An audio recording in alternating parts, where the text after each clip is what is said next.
Hello everyone, welcome back to my channel. Welcome করতে বেড়াতে আমি মহু আমার আর একটি নতুন ব্লগে সকল বন্ধুদের জানা ওয়েলকাম। কেমন আছো তোমরা সবাই? আশা করি যে যেখানে আছো সবাই সুস্থ আছো এবং ভালো আছো, ভালো না তো কৃপায়। তো আমি বেশ ভালো আছি। আমাদের অ্যাকচুয়ালি আমি এখন মর্নিংয়ে বেরিয়েছিলাম আজকে সকাল 8টার দিকে। তো আমার কলকাতায় কাজ ছিল, আর অ্যাকচুয়ালি এটা কী বলো তো, মার্চের শেষের দিকে তো আর্নিংয়ের মাস। তো আমার কলকাতায় যেসব কাজ ছিল অফিসিয়ালি কাজগুলো মিটিয়ে আমি এখন বাস ধরেছি, বাস ধরে যাচ্ছি হাওড়া স্টেশনে যাচ্ছি অ্যাকচুয়ালি। আর এই হাওড়া স্টেশনে যেতে যেতে তোমাদের না হাওড়ার ব্রিজটা একটু শেয়ার করে দিই। ওপরে দেখো হাওড়া ব্রিজ, মধ্যখান দিয়ে রাস্তা, আর নিচে আছে মা গঙ্গা, এক অপূর্ব দৃশ্য। তো চলো ভিডিওটা তোমাদের কাছে সব সম্পূর্ণ শেয়ার করব। তোমরা সবাই সাথে থাকো, সঙ্গে থাকো। আই হোপ তোমাদের কাছে অনেক অনেক ভালো লাগবে।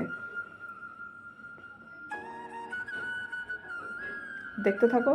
আর আমার দূরের বন্ধুরা আর হাওড়া ব্রিজ যারা দেখোনি দেখে নাও। হাওড়া ব্রিজটা কিন্তু একটা বিশাল কিন্তু ঐতিহ্য, আমাদের দেশের ঐতিহ্য, ভারতবর্ষের ঐতিহ্য।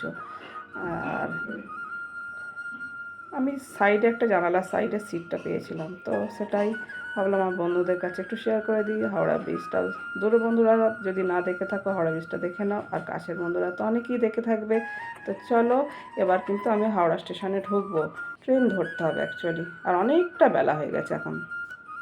তো গাইস, আমি কিন্তু হাওড়া স্টেশনে নেমে গেছি। নেমে হাওড়া সাবই দিয়ে এখন চলে এসেছি স্টেশন। আর এটা হচ্ছে সাউথ ইস্টার্ন রেলওয়ে। তো আমি এখন হাঁটছি, ট্রেন ধরবো। আর অ্যাকচুয়ালি 12, 13, 14, 15তে ট্রেন দিলে না খুব ভালো হয়, আমি যেখানে যাচ্ছি আর কি।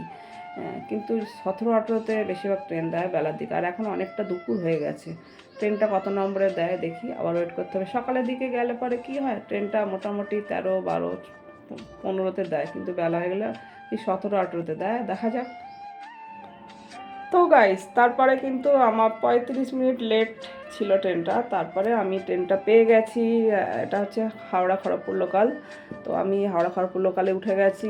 যেখানে যাচ্ছি সেটা হচ্ছে অ্যাকচুয়ালি আমি গিয়েছিলাম যে কলকাতায় কাজের জন্য, কাজ ছেড়ে কিন্তু মানে কাজ কমপ্লিট করে আর কি এখন যাচ্ছি অনেকটা দুপুরে বাবার বাড়িতে যাচ্ছি।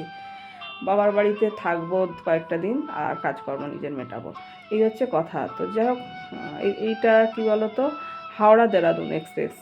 তো হাওড়া দেরাদুন এক্সপ্রেস, হাওড়া এটা ঢুকছে ট্রেনটা। তো আমি ট্রেনের ধারে দাঁড়িয়েছিলাম। ট্রেনের ধারে দাঁড়িয়ে হাওয়া খেতে কিন্তু খুব ভালো লাগে, আর প্রচুর গরম রোদ্দুর, তো বেশ ভালোও লাগছে। তো যাই হোক, তোমরা দেখতে থাকো। তো ট্রেনটা ঢুকছে হাওড়া অ্যাকচুয়ালি, লাইনটাও দেখে না, দারুণ দারুণ, জাস্ট অসাধারণ লাগছে কিন্তু। তোমাদের একটু একটু করে সব শেয়ার করছি, তোমরা দেখতে থাকো। আর হাওড়া পুরো এটা কিন্তু হাওড়া ছেড়ে কিন্তু যাচ্ছে খড়গপুরের দিকে। সেই সময় কিন্তু আমি হাওড়া ট্রেনের সামনে দাঁড়িয়ে কিন্তু মানে ট্রেনের মানে কী বলো, ডোরের সামনে দাঁড়িয়ে আমি ভিডিও শ্যুট করেছিলাম। তো তোমাদের কাছে সেটাই শেয়ার করছি। চলো দেখতে থাকো আর এনজয় করো। আমি যখনই যাই এরকম ট্রেনের ভিডিও দিই, ভালো লাগে আমার, বেশ জার্নি করতেও ভালো লাগে, জার্নি করি আমি। আসলে অনেক সময় তো করা হয় না, যেহেতু হাতে, ভাবলাম হাতে সময় আছে তো একটু ভিডিও শ্যুট করি। আর লাইনগুলো দেখো, দারুণ দারুণ।